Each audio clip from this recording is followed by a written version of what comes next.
When we'll talk about some tasks that are there that a computer vision application can do, when we do have a single label type of output in our application.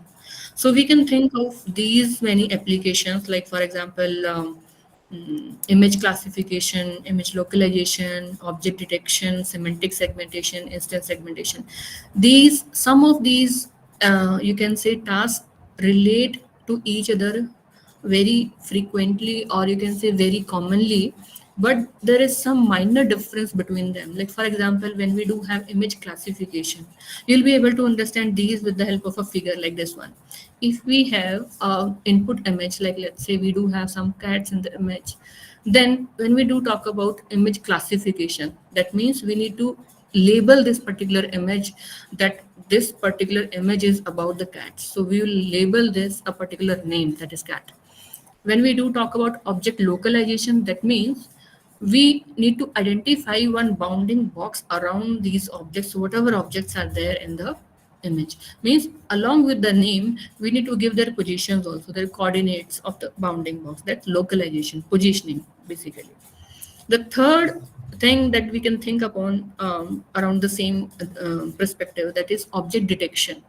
Object detection is when we do have multiple objects in a single image, then there should be multiple bounding boxes around individual object, you can say. So the main idea behind this particular task is the output that we should expect, whatever technique will apply for this, that should give us multiple bounding boxes. Although these tasks look similar to us, while when we say when we are classifying an image, when we are localizing an object, when we are detecting an object, and with respect to segmentation, there are two things, that is semantic segmentation and instance segmentation. Semantic segmentation means when we do have multiple similar type of objects, means when in this particular picture we do have three cats, means same label is there corresponding to three objects. We do have three objects, but we do have same label for them, that is cat. So if we do have multiple instances of a same label in a semantic segment, what we want, that we want a single mask corresponding to every instance of that particular class. That is semantic segmentation. But when we do talk about instance segmentation, that is even when for a particular class we do have multiple instances, the output of our model should be individual mask for every instance of the object. So that's various computer vision related tasks we can think about whenever we do have segmentation in our mind. So that's the whole idea. Right now, we'll be focusing on the networks that we'll discuss over here, that are FCN and UNet. These are mainly aimed for this particular task, that is semantic segmentation. Although with some hybrid things from other models, like you might have heard about so far in last 2 days, that we do have LXNet, DenseNet, RCNN, and all these convolutional neural network based architectures are there. We do have some kind of sources or researchers who are working on with the hybrid of these things, these networks, and they apply along with unit and FCN, they apply these architectures for the last part, that is instance segmentation also. Specifically, the one application which I previously exploring, that was the like if we do have videos of a road, right, or on a traffic of a particular road, then on that particular video, a video is nothing but a sequence of frames only, sequence of images only. So when we do have certain images or videos of a particular source, for example the traffic scenario, then we can think upon whatever instances we do have in that video or the frame, then we can actually segment each and individual instance in that. So that's the main one of the application where instance segmentation can be helpful. So these two segmentation type, that is semantic and instance segmentations, go hand in hand. So that's semantic segmentation. One example is this one, where we do have multiple things, like if first image, I hope my cursor is visible to you. First image, the original image, The second one is the original mask, you can say, like we do have human beings and the cycles.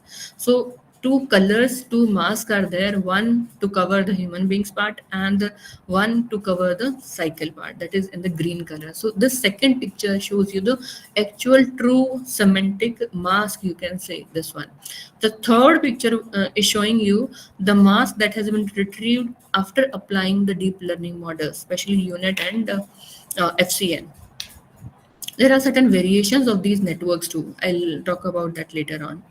And the fourth one is when you see, superimpose this third, that is the predicted semantic mask over the original image, you'll get this type of picture.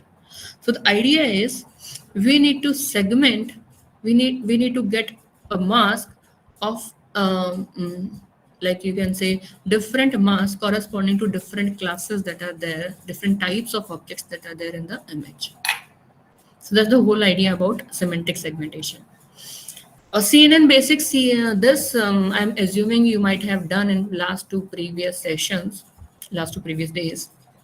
Yes, So if ma'am, they have completed this thing. yes, yes. If I'll quickly go through, so just to get the key terms, that is convolutional operations are there, filters, what's how this convolution would be done, then the stride, how do you think about the how do you calculate the size, the final output, and so on. Then we do have the pooling, and the majorly used is the max pooling. Now coming back to the segmentation part. Initially, as I said, the very first basic task was image classification, and later on we are moving to the semantic segmentation.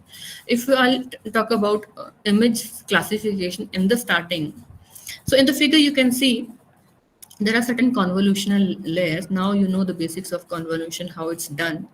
If I take a particular input image that is of size, let's say for example to 27 cross to 27, and I'll apply certain series of convolutions which would affect its size. How it would affect, that would depend how many number of filters we are using in at every layer, what size of filter is there, and so on. All these factors, how much is the stride, all these factors would affect the final outcome of a particular convolutional layer. So if I'll say these are multiple layers of convolutional, and ultimately if you'll observe in most of the networks, you'll see that after applying multiple layers of multiple, you can say rounds of convolutions, the image size reduces, but the filter, the depth increases because we will normally increase the number of filters at each layers. But with the help of max pooling, we'll be reducing the image size. If you can see in the figure also, that width and height, that is the dimensions of the image, gets reduced, and the depth gets increased. This would ultimately, objective is just to ultimately reduce the overall number of parameters. And at the last, when we do have a fully connected layer, so how image classification happens is series of convolutions so that it can extract the peculiar features of this image, like edges, what are the corners, what are other abstract things. And then at the last, when we do have fully connected layer, with the help of this particular layer, you can say what's the label based on the probability and the output it's getting, and the activation function that will be using in a neural network. So that's one way. Another thing is, if instead of a fully connected layer, so whenever we do talk about fully connected layer, that means it's something like a neural networks itself. Certain inputs are there, multiple inputs are there, multiple neurons are there. The inputs would be fed into the neurons, and ultimately we'll get several outputs. Over here, it's a single output. Okay, so multiple weights are there. So it's a proper pure neural network kind of component, this fully connected component, blue one. But instead of this neural network component, if I'll simply replace or turn this fully connected layer into again a one cross one convolutional layer, we can do these kind of things with the help of vectors and matrices. How do we manipulate them? And we can convert a simple a block of a pure neural network thing, that is fully connected neural network layer, into a one cross one. That means All what is there in the picture, you can see these are a series of convolutionals only. Okay, no other thing is there. Then instead of 1 cross 1, if you'll if you'll not downsize it, downsize to 1 cross 1, instead downsizing it to low number, if you're upsampling in some way, or you can say, because the output, if it's not a single label in that case, because we are moving towards semantic segmentation, now it's no longer a single label, we need to create the map. Then the output has the smaller size, it could be smaller one, but instead of reducing just to one, we can just say that we are reducing the size to some, and we are increasing the depth like this one. But later on, what we can do, so that, so after doing this part, instead of making it to 1 after 16 we are increasing the number of filters, and that's how at the last stage, if you'll add one more thing, that is upsampling. So the size of the convolutional output that you'll get at the end, if you'll upsample it through some technique, I'll talk about it, how do we upsample it. At the end, you'll get another image, and that image would be nothing but the segmentation mask, segmented, that you can superimpose into the original image. So that's how it's done. Starting from the image classification to the semantic segmentation, if you'll observe technically, broadly, we do have a series of convolutions only.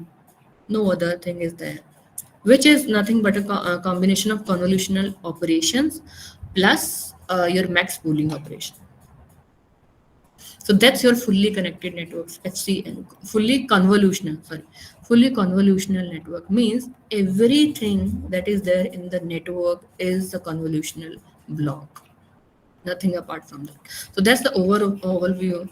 So that's the original image and original figure that I have taken from this paper, that where it was originally proposed fully convolutional network for semantic segmentation. I encourage you to go through this particular paper.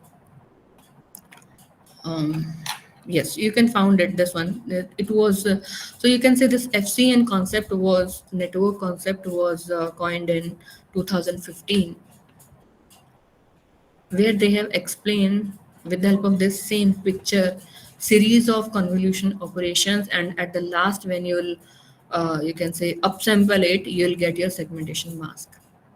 So input and output sizes are same, because whatever is the size of the input image, the same size of segmentation mask we need at the end. That's why input and output sizes are same. So that's the whole idea behind fully convolutional networks. We do have certain variations of this architecture, that is, one is FCN32S.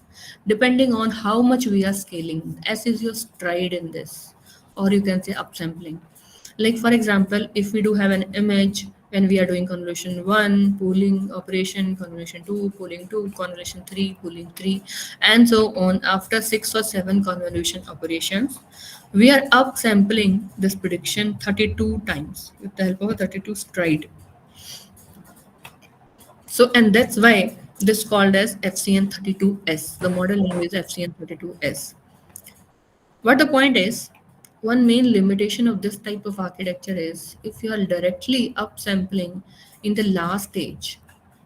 In that case, because we already know, you might have seen in last 2 days, that while doing convolution operations in the starting layers, when we do have multiple you can say layers of convolutions, first layer, second layer, third layer, and so on, in the starting layers, early layers of the convolution, your output, or you can say it would extract certain peculiar features, like for example edges and corners, shapes, something like that. So small features it would detect.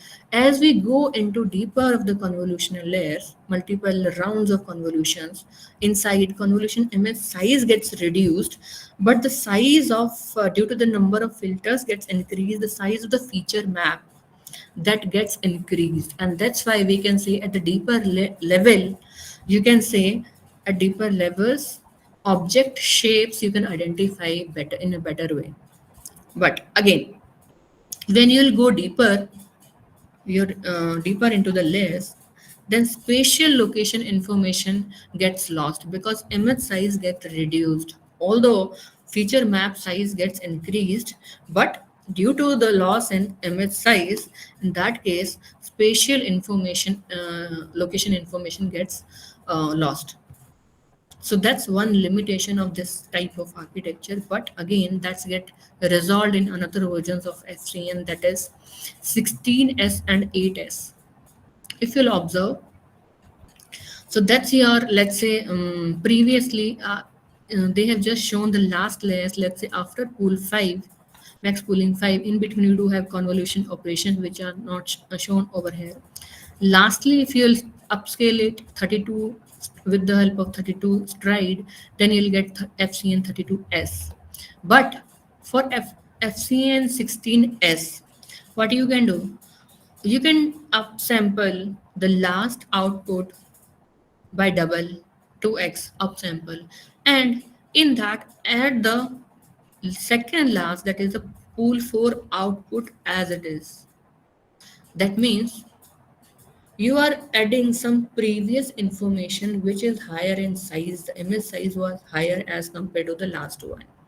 So somehow some spatial information gets, you can say, maintained in that 16S as compared to 32S. Similarly, in 8S, what they does is this summation that they are taking in 16S, they are upsampling it with the help of double stride to X, and they are adding the output of third last pool layer in this. So that's again, it would, you can say, retain more spatial information to the current one. And that's how, if you'll logically observe that instead of 32S, FCN 32S, your 8S would give you better results. So this whole architecture that I have just shown you for fully convolutional networks, that is based on encoder decoder type of method. Like if you'll observe or over here, this one. So in the last figure, this one. So the left part where we are reducing, we are applying multiple convolution layers, and the size, image size get reduced. So that's a, but the feature map gets increased. That's a encoder path, encoder side, this one, encoder. On the right side, although in original FCN fully convolutional network, there was only one method, that was just to upsample in a one way in 32S. But 16S, previous operations or previous output was also involved. Right now, the left part and right part. Left part is your encoder. Like if your input image is 3 cross 224 cross 224, means this image has three channels. Let's say, for example, RG wave is there. So three channels R, G, and B are there, and the height and width are 224 cross 224. When you'll apply certain convolution over this, so by default it's written over here, 3 cross 3 convolution is applied, that is the filter size is 3 cross 3. You can observe, and with padding maintained, and you are applying in the first series 16 filters, the size would become this one. And later on in the second convolution, so that's the first one, so set of series of convolution with the same padding. But in the second one, when you apply max pool, this orange one is the max pool, the size gets reduced to 2, because max pool we are using stride 2, and the size gets reduced to. But later on with the second convolution, we are increasing the number of filters, if you'll observe over here. Similarly, in the third one, size gets again reduced by half, but later on in the second level of convolution, this number of filters, that is 32, so number of channels, that is the feature maps, gets doubled, 64. That's the, so size get, height and width gets reduced, but the depth gets increased. On the decoder side, opposite happens, that is number of filters gets reduced and your image size remains or increased in the next level, and so on. And the last, when we do have output, you can apply certain activation function, for example sigmoid, and you'll get your mask. So that's how it's done. So if you'll observe in this, input image is 3 cross 224 cross 224. That means 3 channels were there.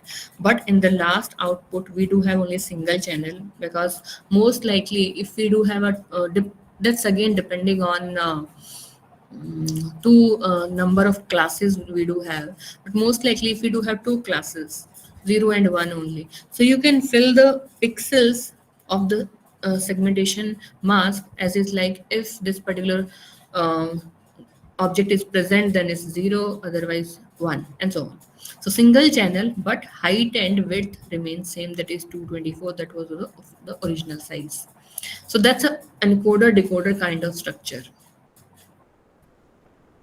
So this is different from FCN and a unit. This is in between, you can say. So this encoder decoder network for segmentation, this is also used for image segmentation.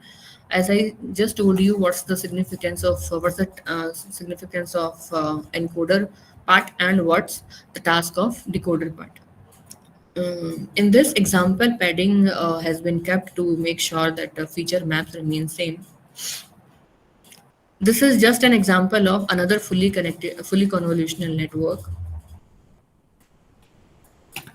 Right now, over here, same example you can see, that is convolutionalize. Everything convolutional layers are there, and at the last, it's asking about, or it's showing that what's the label of this particular image. When you'll convolutionalize this last layer, you'll get your segmentation map that will show you background, cat, dog, and other things also. So based on if your background represents the blue color, you can show the variations of blue and something like this one. So if I'll compare fully convolutional networks versus simple convolutional network, so that's the very basic idea between them is we do have end to end all the convolutional layers. That's the main idea. And input and output size would remain same in semantic segmentation. But the limitation of this is, as I said in one of the version of FCN 32S, that as the feature map gets shrink as we go into deeper, the spatial location, spatial information get lost, because the height and width of the image gets reduced. All the feature map gets increased.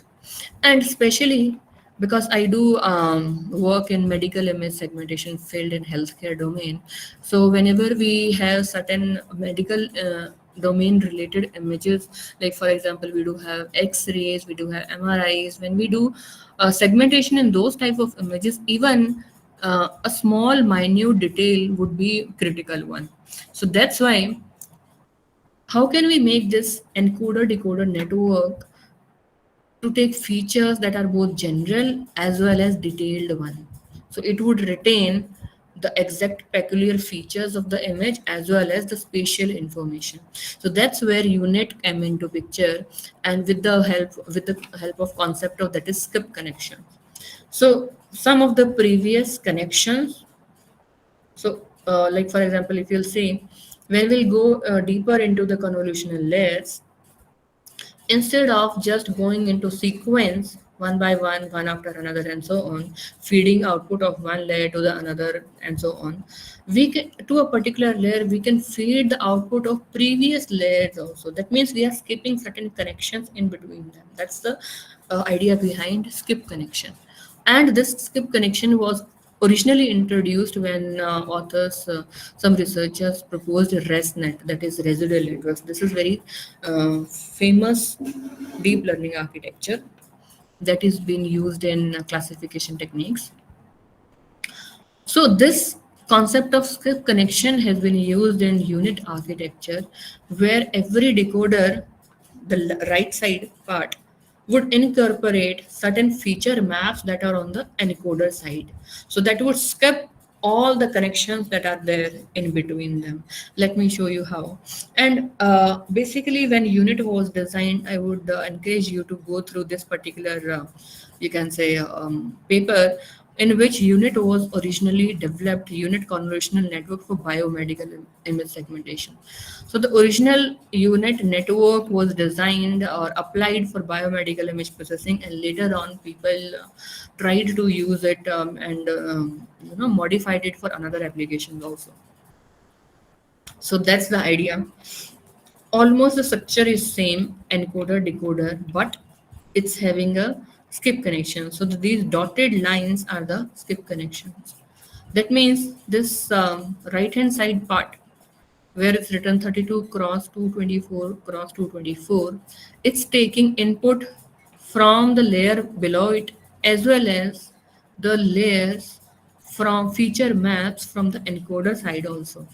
So that's how skip connection has been used. That means this particular dotted connection is providing input to the decoder side and skipping all the layers in between that is beneath it. So that's why the name skip connection. That would retain. So advantage would of this particular concept would be it would retain most of the spatial information in that is there in your image. So that's the general idea. The feature, as I said, encoder decoder based network, it would extract more general features than the deeper it goes, and a skip connection that would reintroduce detailed features into the decoder.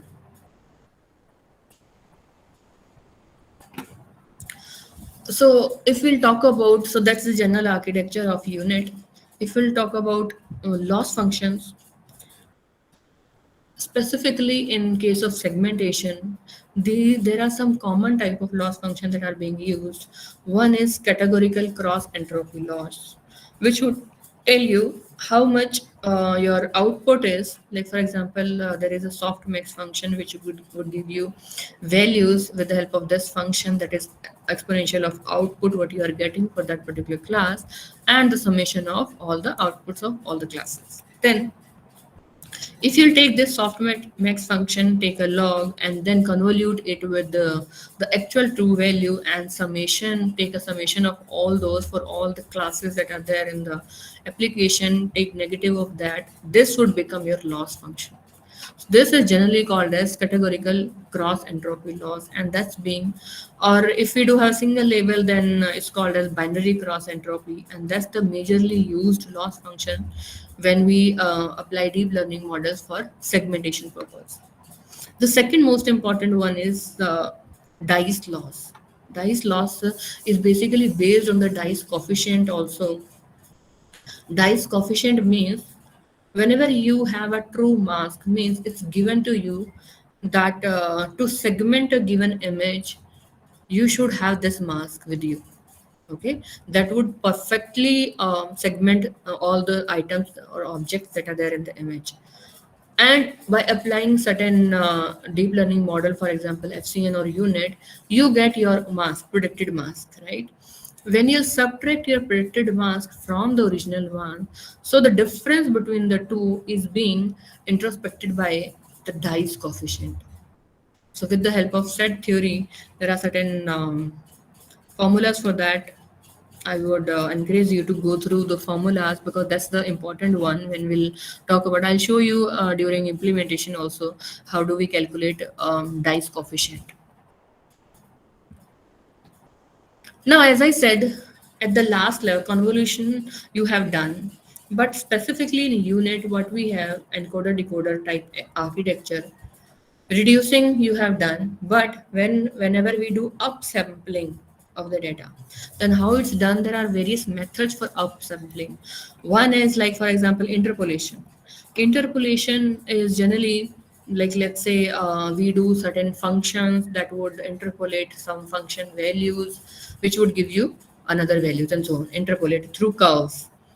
Another one is unpooling. Max unpooling means the opposite of your max pooling with the help of stride and so on. There are different methods that you put all the zeros in between every column and every row and something like that. The third and the important one that is being used in original unit architecture, that is the transpose convolution. This is different, although in some of the literature you will see another name for it, that is deconvolution. But mostly many people, they argue that deconvolution is different technique and transpose convolution is different technique. And the last one, you'll see sub-pixel convolution or pixel shuffling, when we shuffle certain pixels. This is most likely used, the last technique is used in GANs. If any one of you is working in GANs, then you can explore this type of convolution. SR-GAN is one super resolution when we need to increase the size of the current image to higher dimension.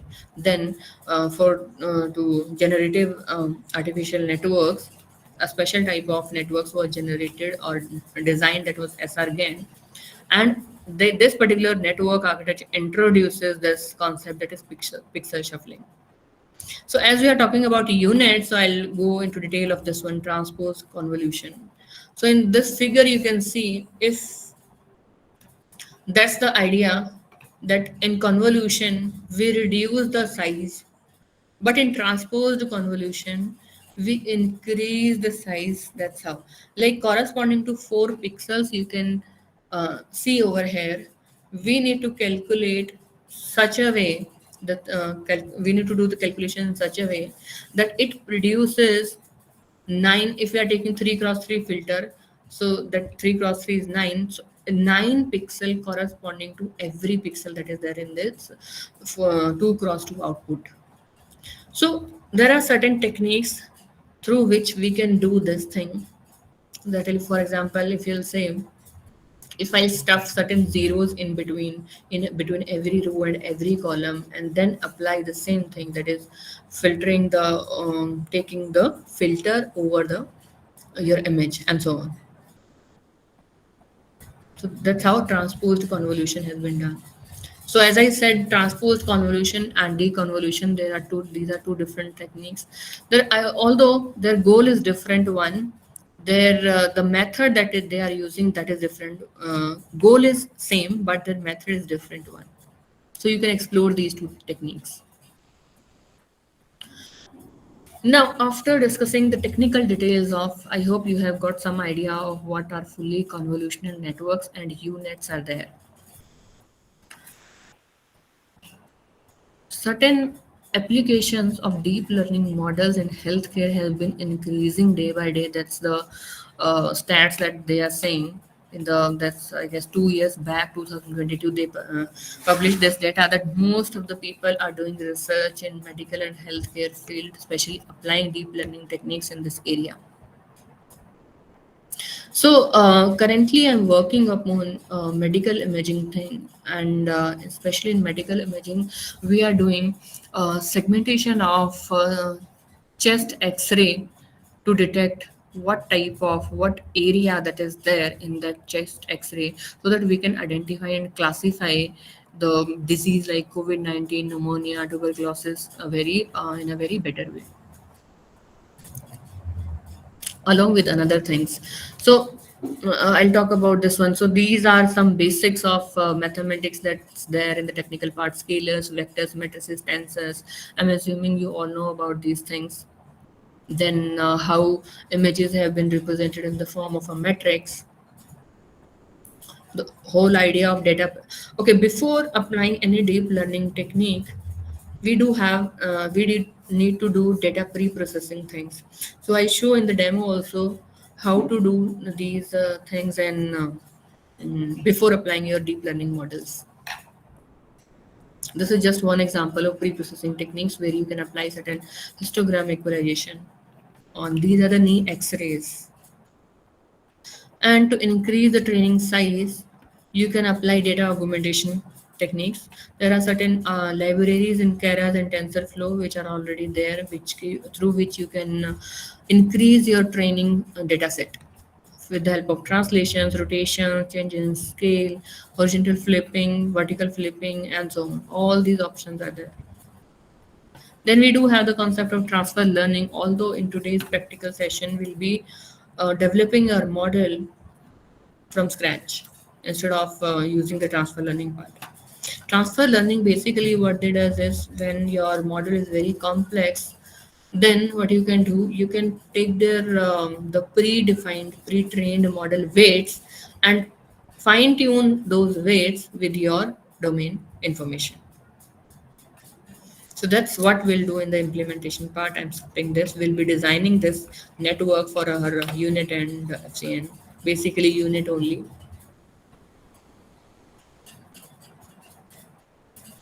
So this will cover in demo itself. So just make sure, and this is the last slide, that is, uh, just make sure how much batch size you are taking, because right now, when your data set is very huge, very large, in that case, and when if you don't have GPUs, then that may cause very big problem for your laptop CPUs. So whenever we do have, so if you need to train your model on a on a system which have only CPU, in that case, take care of the batch size that you are taking, because the time that a particular epoch would take to get executed, to get completed, that may vary on your batch size also. Okay. So as you have GPUs in that also, better performance GPU, that's good. You can keep the large batch size also.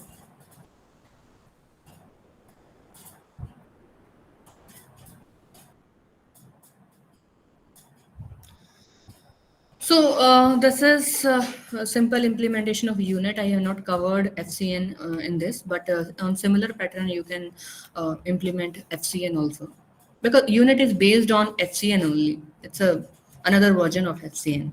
So if you remove the skip connections and some more minor adjustments, you will get your FCN. So initially, so how you are, as of now, how you are doing your practical sessions? Should I just explain what it's doing and showing you the output, or you'll be doing parallelly?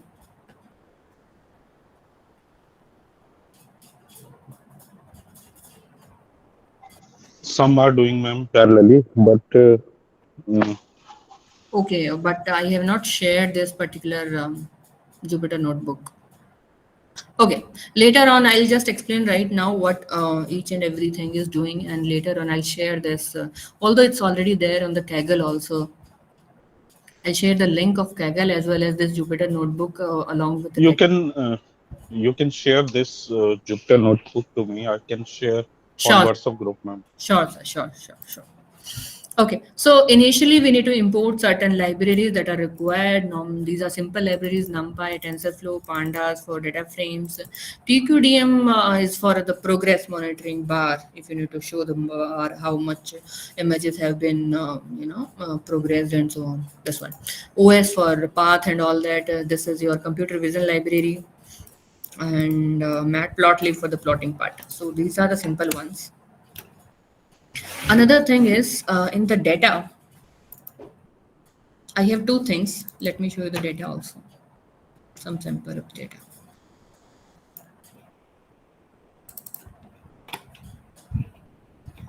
I need to share the complete screen then. Wait.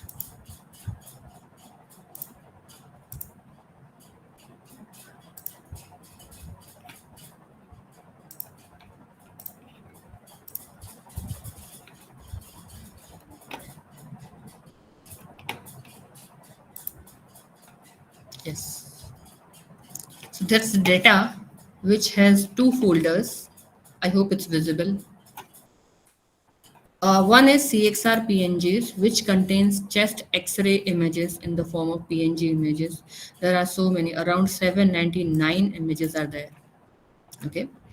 So this I have downloaded from the Kaggle source. I'll provide the source also. And then the second folder, this was already there on the Kaggle dataset, that is the mask. This is the mask you can see. This one. This one, the chest X-ray lung mask. So these are the masks corresponding to the items. So let me go back to the Jupyter notebook.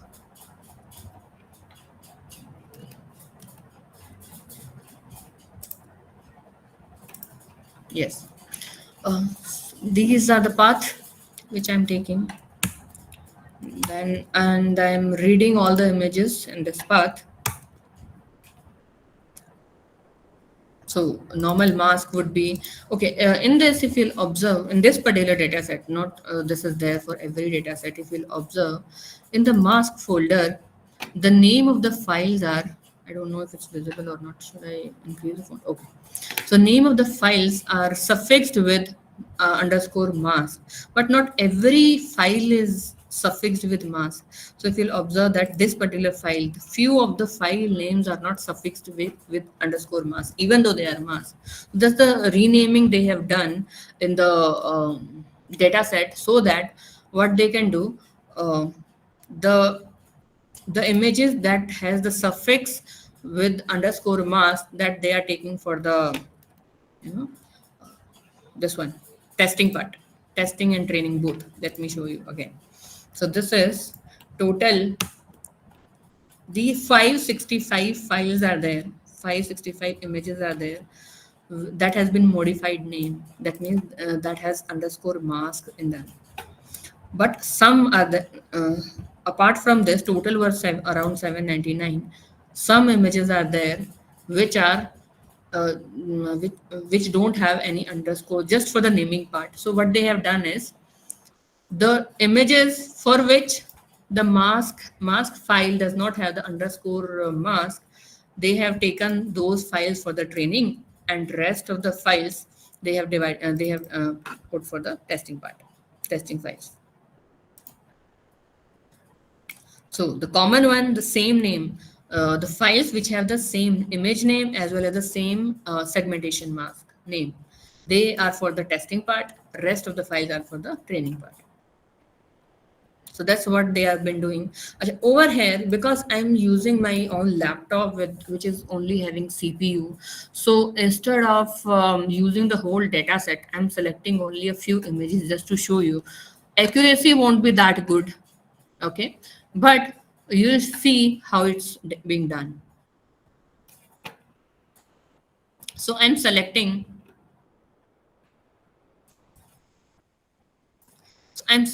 from the testing files, I'm keeping only 10, and from the training files I'm keeping only 50.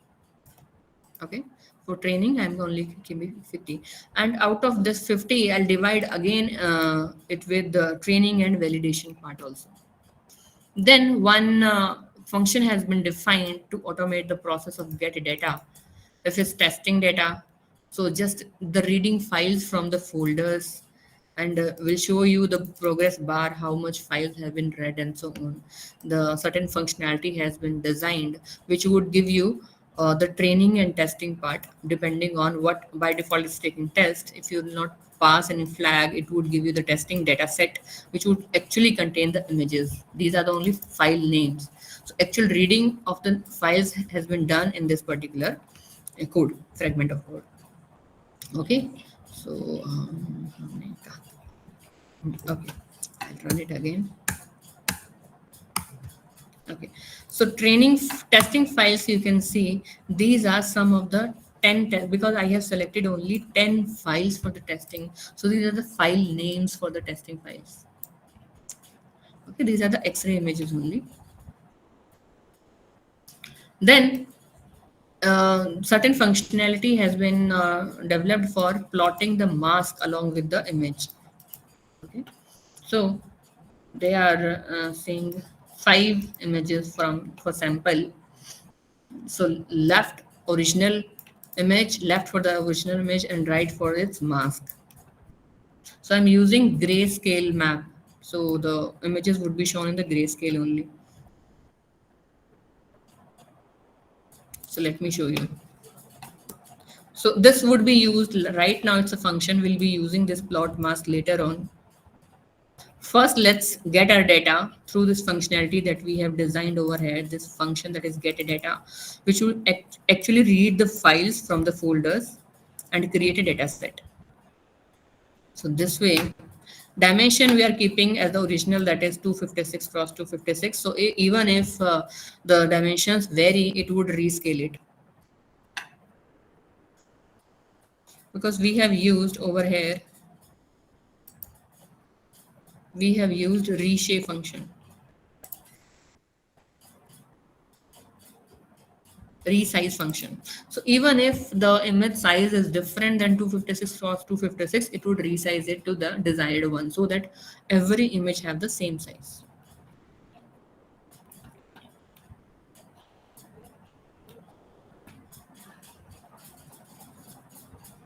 Let me run it again. So that would show you the progress. Like I have taken 50 for training part, it would show you how many files have been read so far. So 31, 50, and similarly, first it would get for training, and then it would, because by default it was testing. So then test, I have taken only test 10 images for testing data. I know the data set is I have reduced it to bit. And now over here, plot mask is being used just to for the plotting part, and you can see over here this way. Image, it's segmentation mask. Image is segmentation mask. Some sample images are being shown. These are the that's the over idea of how do we read data into our data sets. Now the next one is training and testing, reshaping it to training and testing part. And later on we are keeping all the training testing into a variable name, that is images, and for the x part. So in the x we would be having the original image, in the y we would be having the mask, because that's your output. Mask should be your output, predicted mask. So this is your original mask, which is the output in this one. So we are keeping all the y train and y test so that we can apply the pre-processing all together. And that's the shape of the image. That is keeping all along with 50 for training, 10 for testing. So 60 cross 512 cross 512 into 1, because we have reshaped our to the length of extreme dimension. Similarly, this one. Then again, to train our model and data loader things, we need to import certain libraries, especially from Keras libraries. Keras models, layers, optimizers, backend, then for pre-processing, which would generate your data. Then model checkpoints, learning rate scheduler. That was the dice coefficient I was talking about, which would take two values, true mask and predicted mask, that is your y. And first, so that's a mathematical notation that it would first flatten those two things, because instead of a matrix 2D image, we would be operating on vectors that would be easy for calculation. So flatten them into a vector. Then take the sum. So that's your intersection. If you'll apply element wise multiplication of y true actual predicted actual mask with predicted mask element wise, if you'll multiply them and take their summation with the help of TensorFlow library, take the reduce. I don't know what reduce summation is. I hope it's very similar to the summation one. Uh, so that's your intersection part. So try to visualize it this way. We do have a actual mask and the predicted mask, and we are multiplying each thing element by element. So at the end, you'll get intersection. In the intersection part, how much part is perfectly segmented. So that's the idea, and that's the you can say formula, that is 2 into double of this intersection. That's the standard formula to calculate this dice coefficient, which is double of this intersection part, and in the denominator we do have this. Wait. In the denominator we do have summation of all the values of y, actual mask, and all the values of the predicted mask.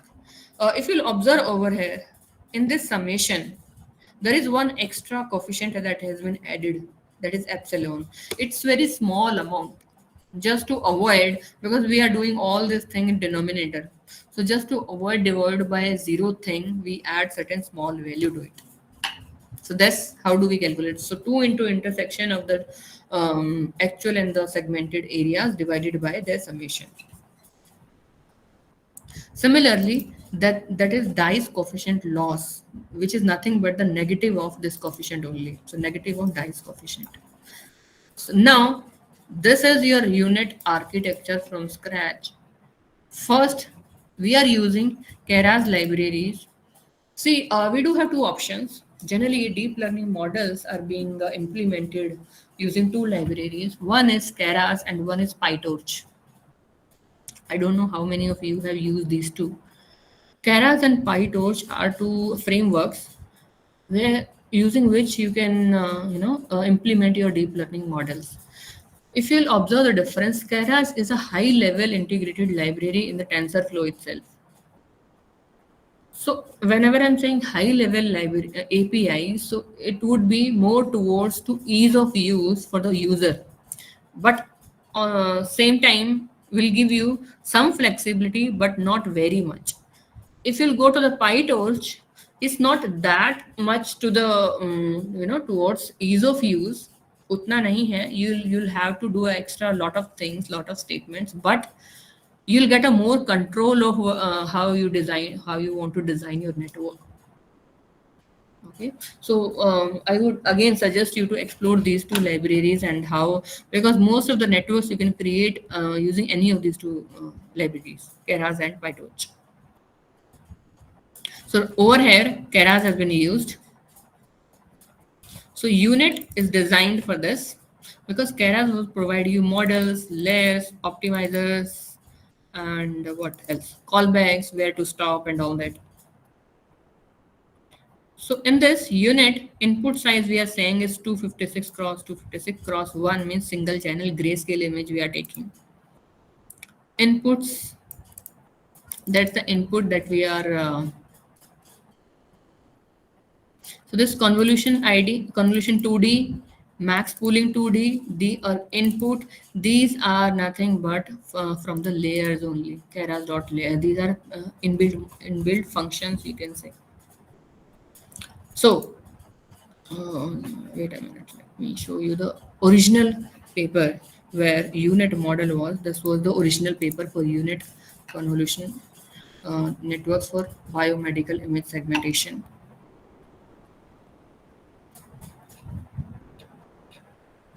This was the architecture that was shown in the original paper, where the sizes, input size image, a standard one, and then number of filters, then how it would reduce the input size, everything is mentioned over here.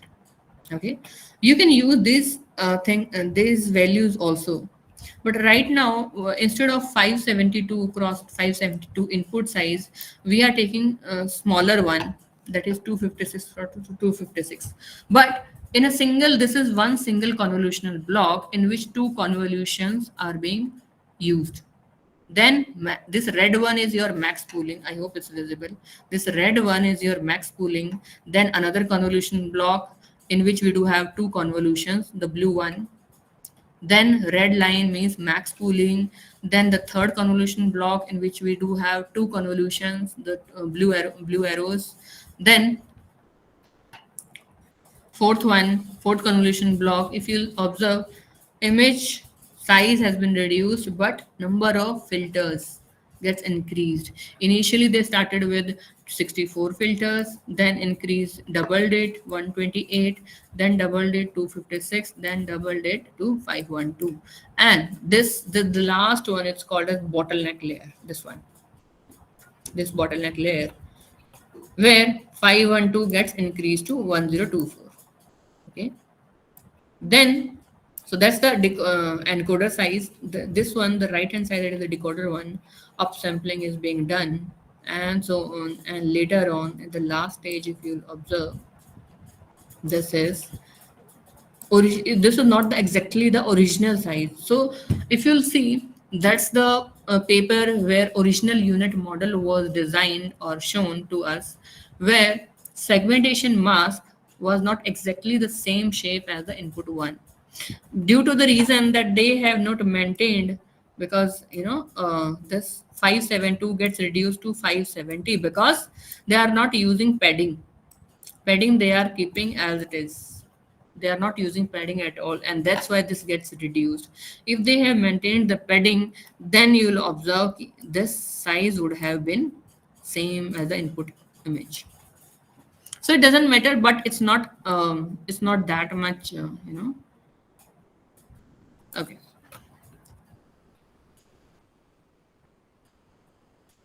So all this is being implemented over here. So first convolution block, which involves two convolutions and max pooling, 32 number of filters, kernel size 3 cross 3, activation function, ReLU function we are using, padding we are keeping same instead of 0, so that we can get the same image output as the output. So this is not the original one, this is slightly modified unit architecture. Again, second convolution block using two convolutions, max pooling, third convolution block using same, fourth convolution, and if you'll observe, fifth convolution block, it does not use the pooling part. It has only two convolutions, if you'll observe in this architecture. This one, this bottleneck is only using two convolutions. Then later on, it's using upsampling. This green part is your upsampling. And what's written over here? Up convolution, 2 cross 2. So upsampling, then up to scaling, you can say, then two convolutions. Two convolutions are these blue ones. Then one more. So these are 1, 2, 3, and 4. So this is 6, 7, 8, and 9. At the end, you'll get your final wave with the help of 1 cross 1 convolution. So that's the idea behind unit architecture. That's um, designing from scratch.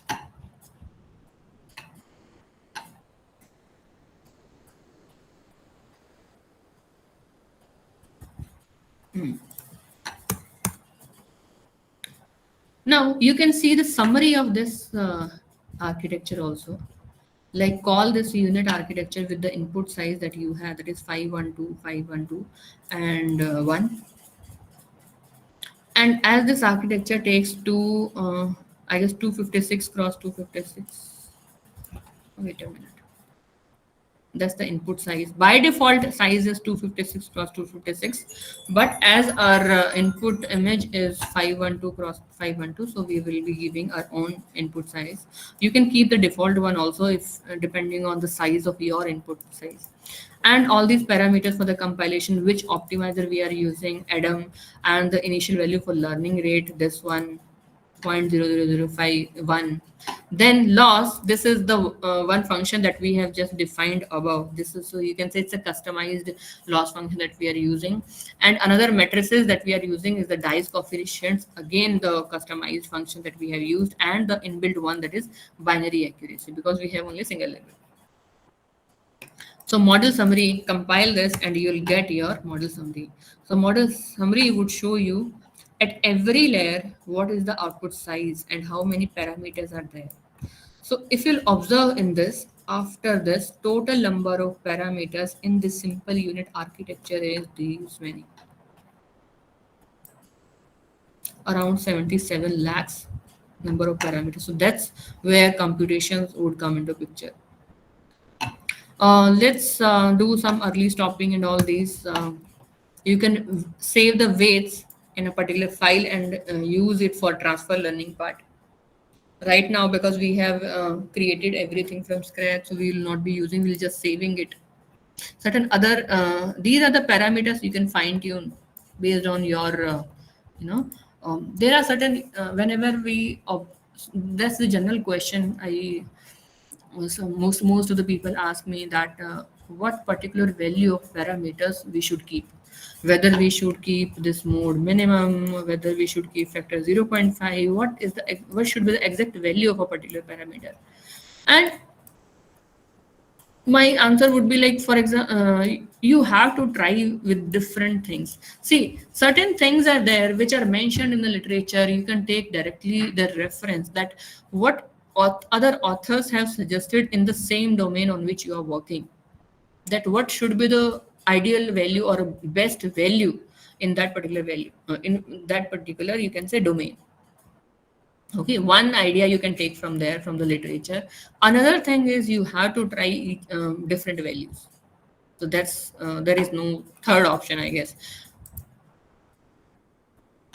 So these are some options. Then train, test, split, that's a common one. We'll split certain data into train and test. Okay, train, test, split. First we'll do mask. So over here, mask may in this mask file and the images file, we are first converting into this is just nothing but the normalization part. Originally, values are between 0 to 255 because it's a grayscale image.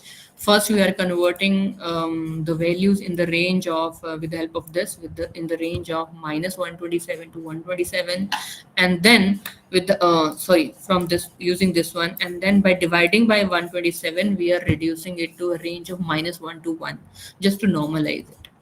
Similarly for the mask, because it's a binary one. So if in the mask file, mask image file, if we certain value, a pixel value is greater than 127, then we can say it's true. If it's less than 127, we can say it's a false. And we are, instead of true false, we can convert those true false into float 32, like 0.0 and 1.0, something like that. So first we converted with the help of same this train test split, we converted our data set into train and validation. And then we converted this, once we get your train volume, train data set, then this we are converting it into train and test. 80, 10. So overall it would be 80, 10, 10 percentage. And then that's where we would fit our model. That's where training would happen. Now, certain criteria or parameters you can check over here. That's what I told you. That is the batch size. Ideal batch size depends on the total data set size. There is no set rule that this would be the best batch size. You have to keep trying, but there are certain general rules. Make sure according to the data set size, you are keeping the data batch size most likely 60, 16, 32, or 64, something like that. So if your data set is very large and you have high computation power, for example GPUs with you can keep large batch size also.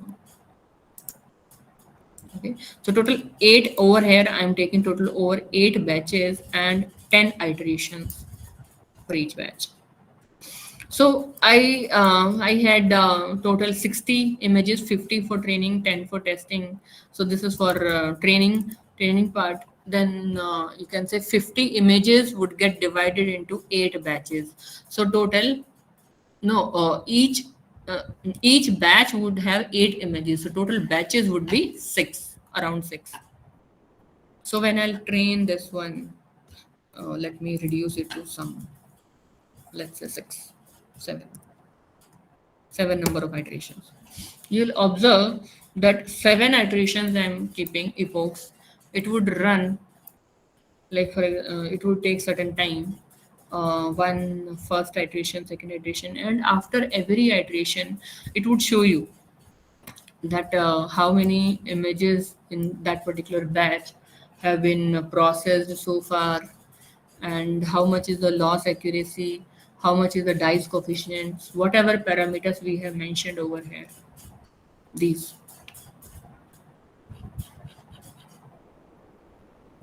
these dice coefficient loss, dice coefficient, binary accuracy, these matrices that would show you.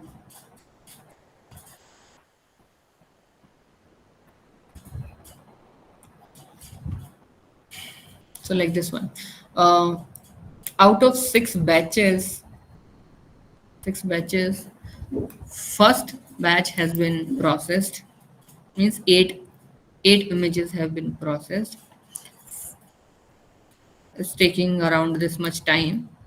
Binary accuracy is this. Means it's giving in the first batch, it's giving around 25% accuracy. Then dice coefficient is this one. Dice coefficient value would be between 0 and 1. So ideally, if we have true the actual segmentation mask and the predicted mask, if they are almost similar, you'll get the dice coefficient very close to 1, because there are not much difference into predicted and the actual mask. So this parameter is very much important whenever we do compare various segmentation methods. Loss is nothing but the negative of the dice coefficient only. So it will take some time. Meantime, let me just show you the results of from my previous run later on. Next, I'm just showing the pictorial view in the three plots, 1, 2, and 3. For in first, I'm showing the actual image. Second, I'm showing the actual mask, and in the third, I'm showing the predicted mask. But before that, in this particular cell, in first, these are the graphs of what? First graph is about loss, second graph is about accuracy, validation, how much accuracy is there in the this epoch wise accuracy, in the overall accuracy, and in the validation accuracy. And third will show you the dice coefficient in the training and validation. So after this one, after this would get completed, you'll see it's still running. Second now, yes, second epoch is going on. So you'll see this one. These three graphs are there. First one is regarding loss, second one regarding accuracy, third one is dice coefficient. Dice coefficient should be more close to 1. I don't know why it's showing to 70s, something like that. Loss should be minimized. Even see in this particular graph, accuracy is fluctuating because I have not taken the whole data set. Data set is very small, so results would also be not that much accurate. If you'll observe from this, my previous runs, this is nothing but the plotting part. I'm taking some random image for the plotting, and I'm showing original image, true mask, and predicted mask side by side. So that's the result. Because due to the same reason that it's not this is true mask, because the data set size is very small. Again, this is on the testing data. If you'll see the same thing on the validation data, you'll observe. See, in this, I'm using grayscale map. That's why it's in the grayscale. But over here, that grayscale map is not being used. That's why you are seeing the colored images. So that's the true. This is in the validation set, actual segmentation mask, and the predicted mask. Due to this particular reason, the accuracy is not accurate. So this is just to show you that how it's done.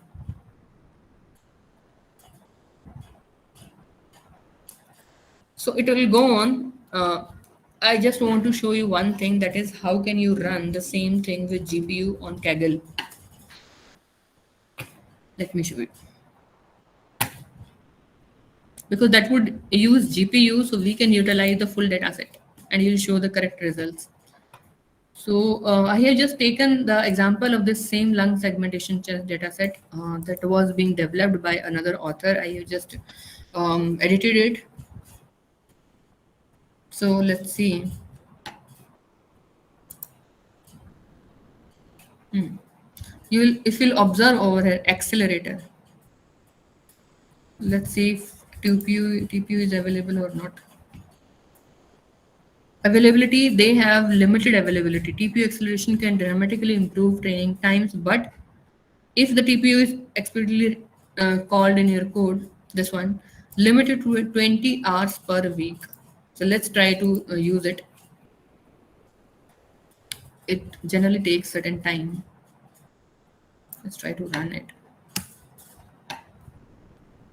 So starting over here on the top part, you'll see, let me zoom it over here. You'll see how much RAM is being used, how much CPU portion is being used, and how much TPU or GPU, whatever you have selected for acceleration, is being currently in use. It's being started.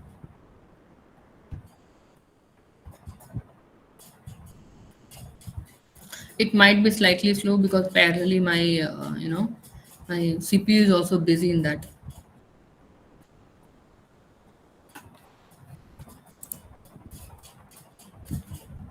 Third epoch.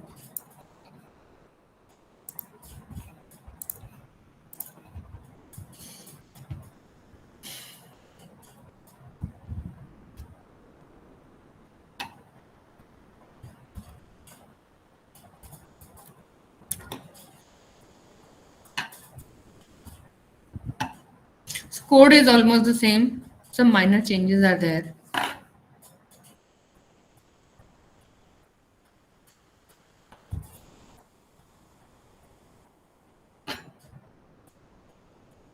You are number 3 in the queue. You can wait, try connecting again later, or use another accelerator. It's showing that it's all in the queue. Let's use another one. Let's use only GPU right now.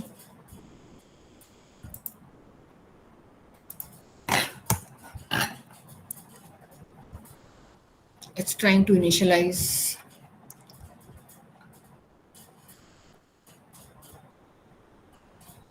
Yes.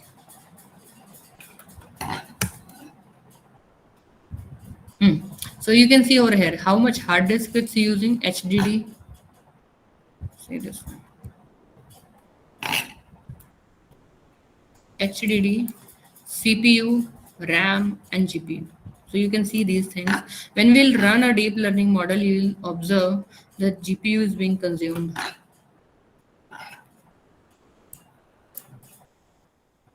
So let's run it. Almost same things are there. Important libraries, path, then the mask files distribution, then these get data function to read the data from the data set. Data they have uploaded over here itself. This one, data set. So that's the idea. See, right now it's not showing anything. Predicted mask is all totally white. But right now, in this, somewhat, somewhat segmentation is there, not particular. So that's how you can go through with the flow to implement your deep learning model. Load your data, then pre-process it with the help of certain histogram equalizations if you are dealing with the medical imaging specially. Then you can go through the training, testing, splitting part along with the validation set. Then start creating your designing your models, and then explore various options you have for parameters that you can keep and put into the arguments of the model. Then just fit your data set into fit your model on the data set training, and you can predict plot some like this one. And especially in case of segmentation, dice coefficient, loss, and accuracy, there are certain 2 3 other things are there, like for example IOU, intersection over union. This is very much similar to dice coefficient, but the equation is different. So you can check that also, IOU, and show certain results. Images will be used for training, sorry, testing. 566 for training and 138 for testing, as compared to the ones we are using on the laptop simple CPU. And this CPU is being utilized till now because we are not involved in any deep learning model right now.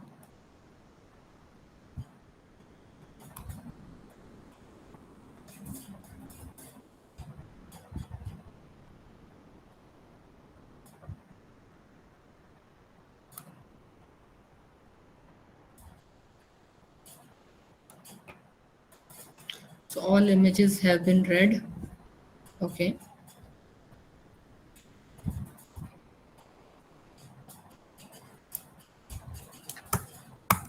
Let's plot some of the images this way. That's some of the sample images. Then dividing into training and testing, defining the network and callbacks using TensorFlow backend. Then you can check the summary of your network this way. Callbacks, early stopping, train the model. Now,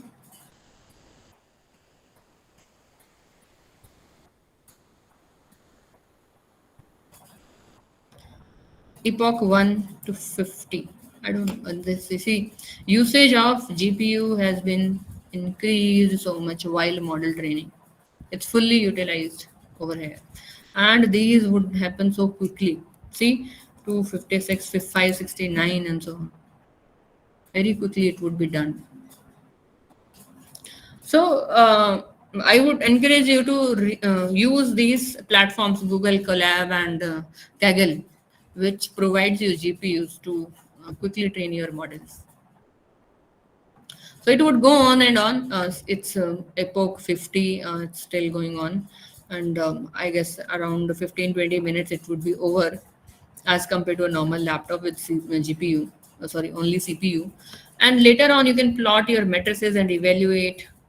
And over here also, you'll get every, loss, dice coefficient, binary accuracy, similarly, validation loss for the validation data, dice coefficient for validation data, binary accuracy for validation data, and so on.